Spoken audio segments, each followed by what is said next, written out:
मैं एडवोकेट सुमित कुमार झा आप सभी का अपने YouTube channel book of law में एक बार फिर से स्वागत करता हूं। जैसे कि आप सब जानते हैं कि मेरा चैनल लॉ से रिलेटेड है। इस पर हम कानूनी जानकारी देते हैं, लीगल प्रोविजन को डिस्कस करते हैं।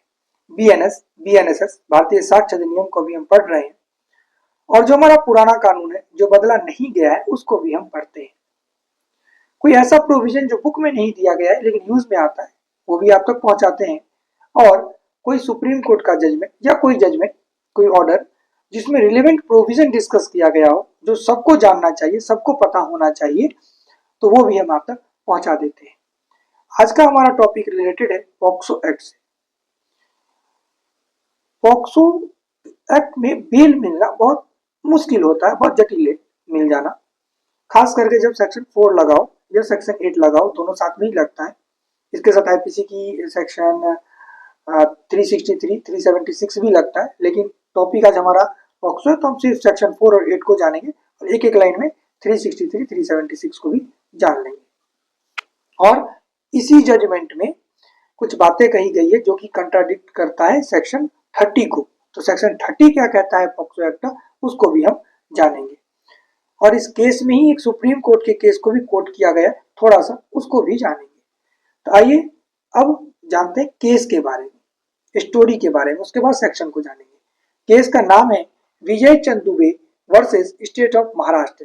क्रिमिनल बेल एप्लीकेशन नंबर आप लिख लेंगे 3899 ऑफ 2024। ऑर्डर डेटेड है 17/2/2025, यानी कि 17 तारीख फरवरी के महीने में 2025 में ये ऑर्डर आया है। ये बेल ऑर्डर है, जजमेंट भी कह सकते हैं, ये आया है। इसमें लड़का अभी 24 साल का है जबकि वो 5 साल जेल में रहा। इसका मतलब लड़का जब ऑफिस जब इसको फंसाया गया था, ये कुछ भी कह सकते हैं, फंसाया क्यों, जबकि ट्रायल तो कंप्लीट हुआ नहीं है, तो ये कह देना कि फंसाया गया था उचित नहीं है। जब इसको आरोपी बनाया गया था, जब इस पर ये चार्ज लगा था, तब ये लड़का 19 साल का था और लड़की 14 साल की थी। तब इस पर ये आरोप लगा कि ये उस लड़की को किडनैप करके ले गया और उसका रेप किया। ठीक है, तो 376 सब जानते हैं पनिशमेंट ऑफ रेप है और 363 किडनैपिंग का चार्ज है आईपीसी का। और सेक्शन 4 क्या, और सेक्शन 4 पॉक्सो एक्ट का कहता है, जो कि इस पर लगा था, कि अगर आप किसी भी माइनर के साथ दुराचार करते हैं, अगर लड़की 16 साल से मतलब 16 साल से नीचे की अगर है लड़की, तो आपको मिनिमम सजा मिलेगी 20 साल का, और जो कि आप बाकी जो आपका जिंदगी है वो जेल में बीतेगा, यानी कि आप मरेंगे तभी आप जेल से बाहर आएंगे। ये पनिशमेंट है इसका।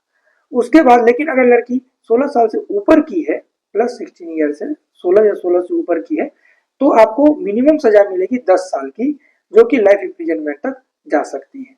सेक्शन 4 आपको समझ में आ गया कितना जटिल, कितना हार्ड पनिशमेंट है, इसीलिए इसमें बेल मिलना मुश्किल हो जाता है।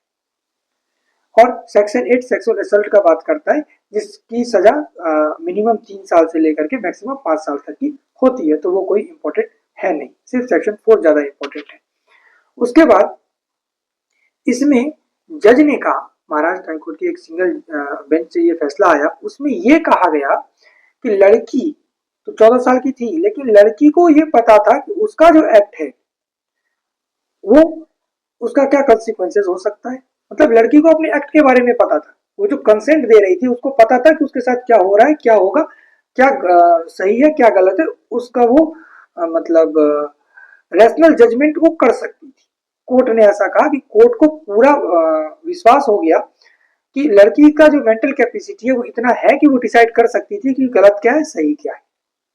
कंसेंट का यहाँ पर थोड़ा सा सम्मान रखा गया है, जो कि पॉक्सो एक्ट में नहीं रखा जाता।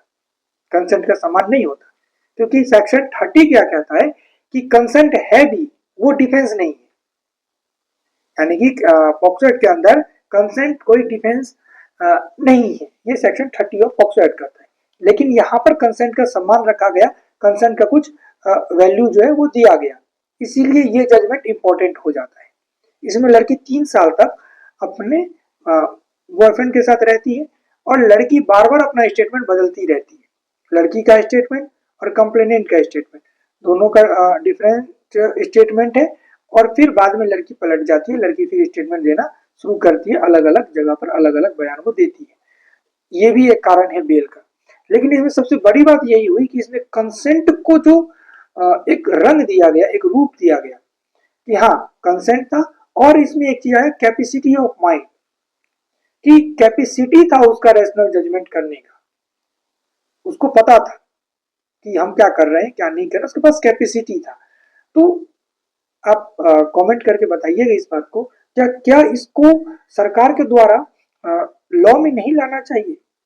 जब हम सजा देने की बात करते हैं, जब हम जनरल डिफेंस की बात करते हैं आईपीसी में, अभी बीएनएस में, तब तो हम कैपेसिटी की बात करते हैं कि इसका मेंटल कैपेसिटी है कि नहीं है।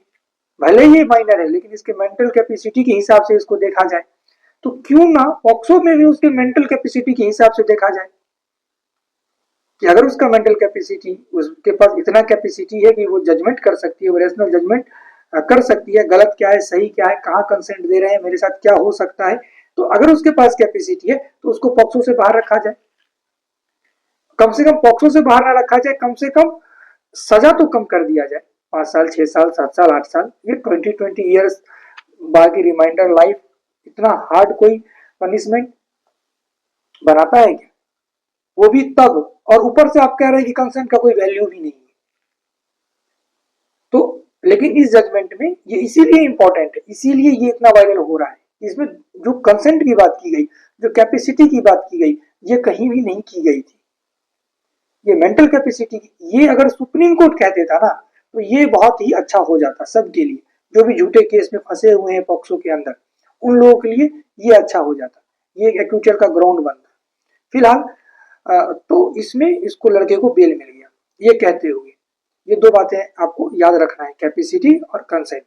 उसके बाद इसी में एक जजमेंट को कोट किया गया, उस जजमेंट का नाम है Sunil Mahadev Patil versus state of Maharashtra, 2015 का केस है। इसमें सुप्रीम कोर्ट ने कहा था कि कंसेंट अगर हो, स्पेशली जब बेल का मैटर चल रहा हो, तो अगर कंसेंट है तो वो जो प्रभाव है केस का, जो ट्रायल कोर्ट का गुस्सा है, उसको कम कर सकता है। यानी कि इस केस को एक एग्रेशन की तरह देखा जाता है, यानी कि जो ट्रायल कोर्ट है वो एग्रेसिव होकर के देखेगा कि बहुत ही गलत हो गया माइनर के साथ, बहुत ही गलत हो गया।